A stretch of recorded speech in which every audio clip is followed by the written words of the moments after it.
Good evening. I'm Rob, And I'm Nate. and welcome back to Rob and Nate Record a Podcast. As we start a new theme month, we are starting Alfred Hitchcock month.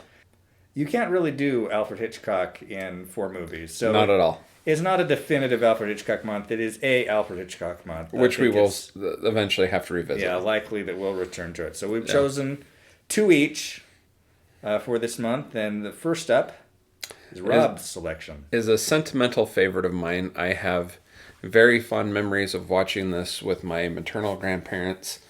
Similar to our episode we did about Father Goose. I recall watching this with my grandparents in their living room on 7800 South in Midvale, actually just a few blocks from here. Indeed. I've shown you that house, haven't I? Yeah. Yeah. Watching that in their living room with them and watching it a few other times. And then I went from probably about the age of 13, maybe 14, to into my 30s before I saw this again. I don't think I saw this until probably in my late teens.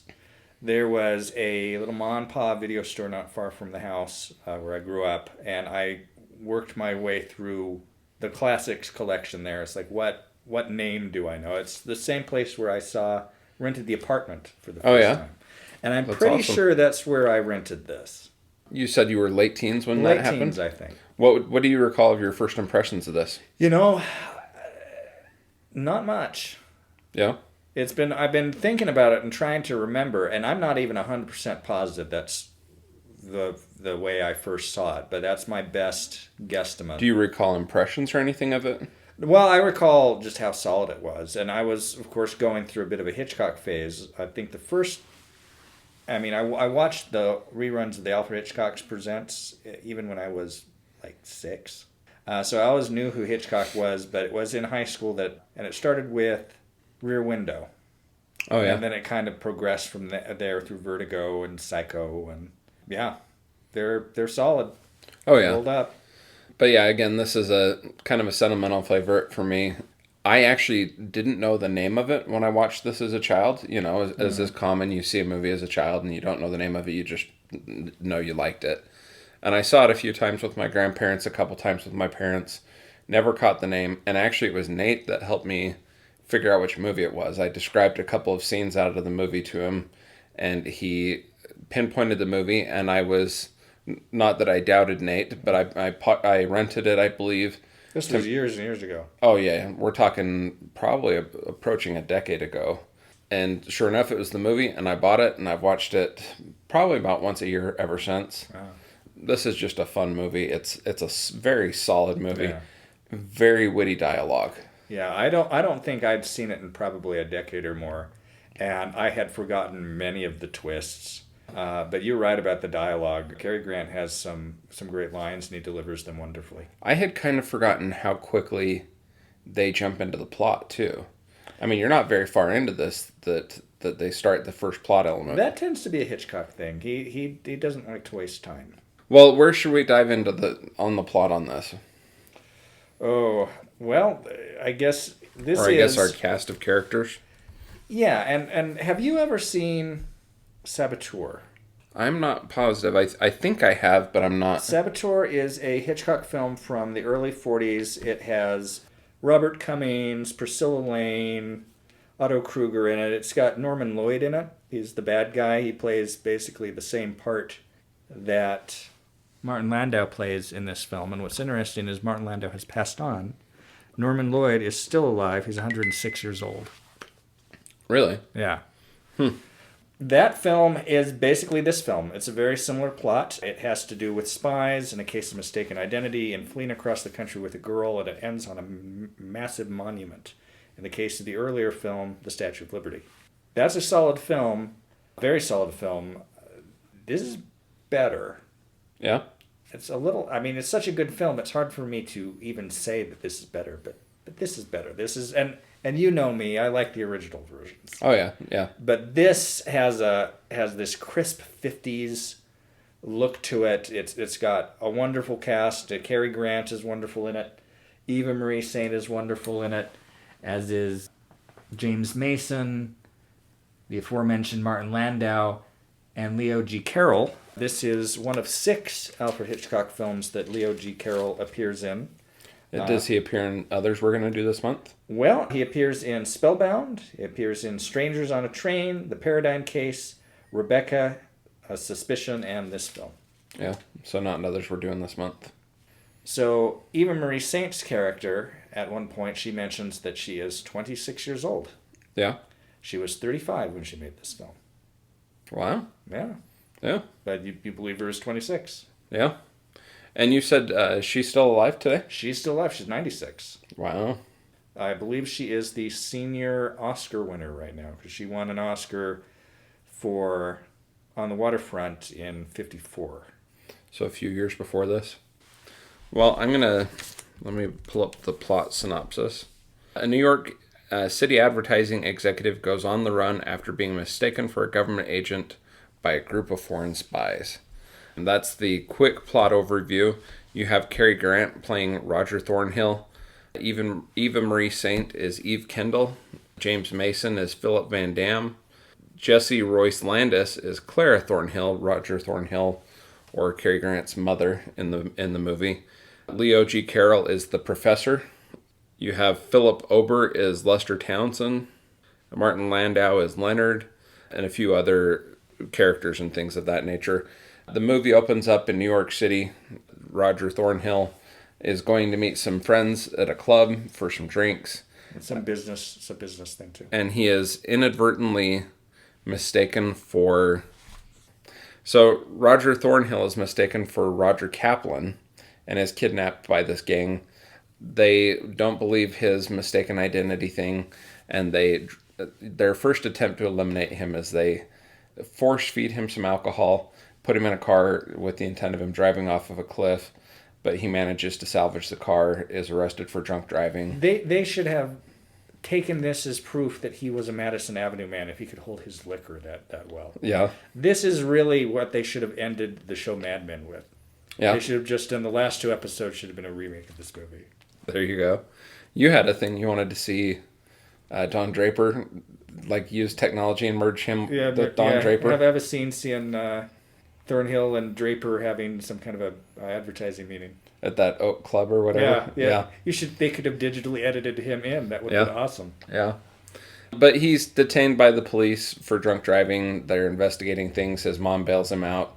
Doesn't believe his story. He's trying to figure out who Kaplan is. And by his efforts to discover who Kaplan is further believed to be Kaplan. And then they go into his hotel room. They're trying to track him down because Thornhill thinks this Kaplan person can shed light on whatever's happening, but they never run into him, and they can never find anybody who's seen him, which is an important plot point. Yeah. But he keeps being mistaken for him, and that eventually he goes in search of the man whose house he was at, where he was plied with alcohol. Mr. Townsend. Yeah, Townsend. So he finds out that Townsend works for some kind of organization that involves him with the United Nations, and that he's at the United Nations. So he goes there, has him paged, is surprised to see that, hey, this is not James Mason, who introduced himself under your name yesterday. What's going on? He's, of course, being followed by some of the baddies that decide we can't let this happen. And so they throw a knife in the back of Lester Townsend. He's murdered in the UN General Assembly. Nobody quite sees it, which is convenient. And then, of course, in a stupid move, Thornhill grabs the back of the knife, gets photographed by a conveniently placed photographer. This is not the age of cell phones. And he has to go out on the run. And he's on the run, but trying to get to the next destination of this alleged Kaplan character. Because he had overheard an itinerary. Yeah. And that's where he is introduced to Eva Marie Saint as Eve Kendall on the train. They have a couple interactions before they meet in the dining car. I guess just one interaction before they meet in the dining car, where in the dining car, Eve Kendall, played by Eva Marie Saint, is extremely forward. We were laughing about that as we watched this, because again, it's been a long time, and I had forgotten how the people at the Hayes office must have been blushing. I mean, you're almost surprised that this thing got passed. They got just under the radar. It could almost make you blush today. Yeah, she is so sexually aggressive Yeah. for the female lead in a 50s big tent drama like this. Yeah. This is something you take your kids to see, these Yeah. Hitchcock films. So they end up in her large drawing room. She hides him in the room from the police who are searching the train and whatnot. And they reach their destination. They've paid one of the porters for a disguise, and he's able to exit the train station and continue on the run. And he's supposed to meet Mr. Kaplan off of a bus stop where a crop dusting plane, proceeds to attempt to kill him with dive bombing and shooting. And he somehow manages to trick the plane basically into flying into a tanker truck. And everyone on the plane dies. The tanker truck burns up. And he makes his way back to Chicago. The crop duster scene is the iconic scene of this film. It's got another pretty iconic scene at the end. But still, if you're to think of one image, it's Cary Grant running from that biplane shooting at him. It's been parodied many a time, and it's very effective. It's this interesting sequence that's smack dab in the middle of the film, and it's wonderfully stark and quiet and slow, and then he's running for his life. I mean, it's just a wonderfully put together, very memorable sequence. Oh yeah, it was great. But he makes his way back, confronts Eve Kendall, and then she leaves kind of surreptitiously, but he's able to surreptitiously follow her to the auction house. Finds out that she is there with the bad guy, James Mason. Philip Van Damme. And they're there bidding on some items. And we later learn that these items that they're purchasing at the auction contain microfilm, and that's how they're sneaking these government secrets out of the country. And he is about to leave when he realizes that he's surrounded by the baddies, and there's no real way for him to exit this auction. So he sits down in the auction and starts placing just crazy bids. Yeah, bidding less than had been bid on things before and insisting that's what it's really worth, and just disrupting the entire proceedings. Asserting that some of them are frauds, some of the items are frauds. Perplexing the auctioneer, who gives some good facial expressions. Well, and at one point when the bid is at $1,700, he bets $17.50. He bids $17.50. And then when they return, like, he's trying to wait to bid thousands of dollars, like $1,200 over the existing bid, and things like that. So they call the police on him, and he gets himself arrested, thinking that this is what's going to keep him safe. He even goes out of his way to punch somebody unnecessarily to ensure that the police escort him out of there quickly. Yeah. And as he's in the police car and they're taking him back to the police station, he identifies himself as this wanted murderer, tells the cops, this is your lucky day. Congratulations. Yeah. And as they call it into the station, they're told to take him straight to the airport. And at the airport, we meet the professor, played by Leo G. Carroll, who takes him out onto the tarmac, explains that he's a government agent, that Kaplan is fake, doesn't exist, that they've just been perpetuating this because they have an agent in place, and that they need him to play along so that they can avoid exposing their agent, and that Eve Kendall is an agent, and that he needs to help them to protect her, and things of that nature. So they convince him to fly to South Dakota with them, so which is the next destination. North from Chicago on Northwest Airlines. Yeah. Yep, North by Northwest. So they go up to the Dakotas to go to Mount Rushmore, which is where these guys, Philip Van Damme has a home up eventually going to be taking off and leaving the country from. And there's a great confrontation in the cafeteria at Mount Rushmore, where Eve Kendall evidently shoots Roger Thornhill, but she's shooting blanks. And the person who goes to check on him and says, pulls out blood and says that he's dying, is the professor. They load him in an ambulance, a park ranger ambulance, and take him out into the woods where he meets Eve Kendall. And they are reunited finally, but only to find out that he's been played, and Eve Kendall has to leave the country with Philip Van Damme in order to continue this ruse and be able to continue to get secrets. And he's very upset because he thought he was going to be reunited with Eve Kendall to pursue their romance. He takes exception to it and starts trying to get to Philip Van Damme's house, And it's a good thing he does, because Eve Kendall has found out. They figure out that she's been using blanks, and now they're going to kill Eve Kendall. And he has to, various hijinks ensue in trying to get her freed from them.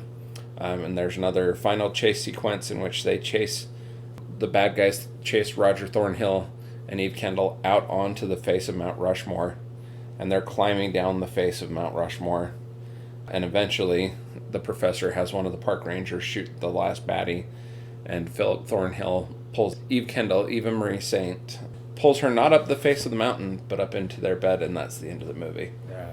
Their bed on the train as they proceeds into a tunnel. Yeah, they're taking their train back to New York to rekindle their first romance, their first night together. So, just an incredibly solid film. Again, extremely witty throughout. We're going to probably have to look up some of the lines here in a minute, but yeah, just extremely witty throughout. I thoroughly enjoy this movie. It's an absolute favorite for me. It's great. I mean, Yeah. I don't know how you improve it. No. How would you rate this movie? 4 stars, 10 out of 10. You go full 10, Yeah, huh? go full 10. Yeah. I mean, it's just so iconic. Everybody, I mean, they're running on all cylinders. Everybody gives an excellent performance. Everybody's at the top of their game, and it's implanted itself in the cinematic consciousness collective for a reason. Yeah. Oh, yeah. I completely agree. I also agree that I would give this 4 stars on the 4-star scale. I kind of bounce back and forth between 9 and 10 stars on the 10-star scale, but I agree with you because I can't think of anything to improve on this. So 10 out of 10 is for me as well. It is a well-received movie. Its aggregate score on IMDb is 8.3 stars, maybe a little low for this one. I'm kind of curious why that would be a little bit lower, but you know, that's a pretty good rating on IMDb. Yeah, directed by Alfred Hitchcock. Had for 1959, what would have been a seemingly high budget of $3.1 million, and the box office numbers here must be inaccurate. Worldwide gross that cannot be right. It says Yeah. 73,000. Wikipedia says that the budget was $4.3 million and that it made $9.8 million at the box office. I do recall, even though I'm fuzzy on the exact numbers, that it was a tremendously successful film. I mean, Hitchcock in the late 50s, early 60s was just repeatedly knocking things out of the box office park. I was just glancing at some trivia on this. Evidently, while on location at Mount Rushmore, Eva Marie Saint discovered that Cary Grant would charge fans 15 cents for an autograph. Evidently, Sir Alfred Hitchcock filmed Cary Grant's entrance into the United Nations building from across the street with a hidden camera. When he gets to the top of the stairs, a man about to walk down does a double take upon seeing the movie star. So the scene where the crop duster is chasing and shooting at Thornhill was filmed with a real airplane. And then the shot where the plane crashes into the fuel truck was done with models of both the truck and the plane. I was kind of curious about that. One little note that stood out to me at the beginning of the film, those kind of cityscape shots that were so great. Yeah. There's one in particular, there's kind of a corner store. I'm pretty sure that I recognized a couple of the scenescapes. I think one of them is the same from Guys and Dolls with Frank Sinatra. I'll have to double check that at some point, but looked pretty familiar. Are you interested in some of the quotes on this one? Oh, yeah. Something wrong with your eyes? Yes, they're sensitive to questions. What happened with your first 2 marriages? My wife's divorced me. Why? They said I led too dull a life. I did like the fact that they gave Cary Grant's character this backstory, that he wasn't some generic, how has that guy never been married kind of character, but that he'd had, these past marriages, and that he was, that early sequence with his secretary is following him into a cab because he hasn't finished dictating in his office. And you just sense that this guy is all about this very narrow advertising life. Yeah. And that these events brought out a side of himself that he probably didn't even know he had. Clara Thornhill, as they're getting on the elevator and the 2 of the baddies get on behind them. You gentlemen aren't really trying to kill my son, are you? And then everybody laughs. And the way that they play some of these things off to kind of get out of these awkward situations, or even the elaborate changes that happen at the Townsend house when the detectives go there to follow up on Yeah. Grant's story, and even the liquor has been removed and replaced with books. This is from the dining car. The moment I meet an attractive woman, I have to start pretending I have no desire to make love to her. What makes you think you have to conceal it? She might find the idea objectionable. Then again, she might not. But it wasn't very sporting, using real bullets. No, no, mother, I have not been drinking. No, no, these two men, they poured a whole bottle of bourbon into me. No, they didn't give me a chaser. It's going to be a long night, true. And I don't particularly like the book I've started. You know what I mean? Let me think. Yes, I know exactly what you mean. I didn't like the way Teddy Roosevelt was looking at me. Roger, pay the $2. Which is a reference to his drunk driving arrest. Then your name isn't Kaplan. Can't say that it is, 'cause it ain't. What does the O stand for? Nothing.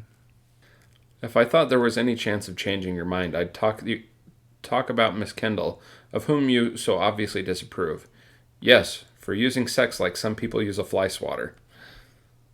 I didn't realize you were not a collector. I thought you just collected corpses. We'll get them. We'll throw the book at them. Assault and kidnapping. Assault with a gun and a bourbon and a sports car. We'll get them. I may go back to hating you. It was more fun. Now, what can a man do with his clothes off for 20 minutes? Couldn't he have taken an hour? You could always take a cold shower. Patience is a virtue. So is breathing. You're the police, aren't you? Or is it the FBI? FBI, CIA, ONI. We're all the same alphabet soup. So horribly sad. How is it that I feel like laughing? Have you been drinking? Doctor, I am gassed. Handle with care, fellas. I'm valuable property. I'm being followed. Can you do something about that? Yes, I can. Do it. Which brings up a point. That I had been making as I was going through this film. It's like, this keeps reminding me of things that are on my bucket list. I definitely at some point want to be in a taxi cab and tell the cab driver I'm being followed. Can you lose them? I also want to use a clever pseudonym in a hotel. I want to take a neat train trip. I want to be in a fancy hotel with a beautiful blonde. Or a train car. Train car works. Yeah. Yeah, this movie is really witty. I'm sure we didn't do it sufficient justice. Is there anyone you would not recommend this movie to? Wow, that's a challenge. No. 4-year-old maybe. I think the first time I saw this, I really think I was around the age of 8 with my grandparents. I thought it was great back then. Again, I saw it several more times. I think I saw it 4 times in the span of 5 years between the ages of 8 and 13. But yeah, it's like I said, then I went on a long break just because I didn't know what it was or where to find it. But this is a great film. I don't think we've ever had one we both rated 10 stars before, have we? Yeah, I don't think so. No. Yeah. Or both rated 4 stars, either scale. So, yeah, this is a great one. North by Northwest. And I'm Rob. I'm Nate. And this is Rob and Nate Record a Podcast. You've never been to Mount Rushmore? No, I have not. We might have to road trip there at some point. Well, I've been there once, and when I was thinking about it, I'm like, had I seen this before then? Because I was 14. Uh-huh. But maybe I was just aware of it or from other things. Actually, I must have seen it before then, now that I think about it. But I was looking forward to, going over a ridge and seeing it and being awe-inspired. And I'm looking, waiting for it to show up. And then my brother's like, it's behind us.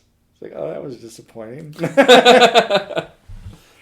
One other thing that I noticed in this film is James Mason has this really nice place up on top of Mount Rushmore. Yeah. Not very realistic, but for the movie. And he's got this really nice kind of 2-story living room, family room, den space. And one of the things in that space, very prominently featured, is a TV. And they need to make you aware that the TV is there because the maid is eventually going to see Cary Grant through reflection through that TV, see him sneaking around, realize that he's there and try to hold him hostage with what turns out to be the fake gun that Eva Marie Saint was using. And I remember just now when I saw this, I'm like, well, why does he have a nice TV like that up there in the 1950s, because I swear that his reception on top of Mount Rushmore in South Dakota in 1959 is going to be crap. He's not going to get any TV worth having, because it had to be there for the mirror gag. Yeah, this was a fun one. I'm glad we watched that.